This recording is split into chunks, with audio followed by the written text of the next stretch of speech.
নৃত্য বৰা মোৰ বহু দশকৰ সহযোগী সহকৰ্মী বন্ধু আছিল। সুখ দুখৰ কথা পাতিছিলোঁ, বিপদে আপদে মাত দিছিলোঁ দুয়োজনে, আৰু বহু ৰাজহুৱা কামৰ আমি সতীৰ্থ আছিলোঁ। আমি একে আদৰ্শ হোৱাৰ কাৰণে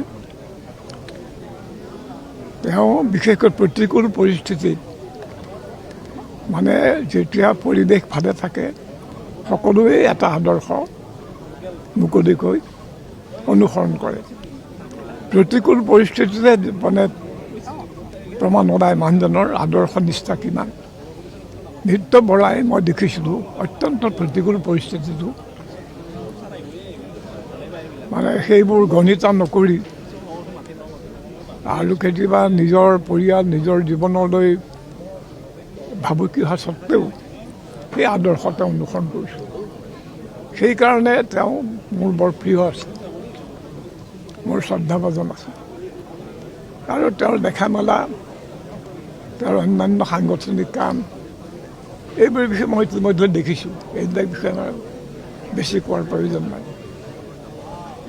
আৰু তেওঁৰ বিয়োগত আমাৰ গুৱাহাটী তথা অসমৰে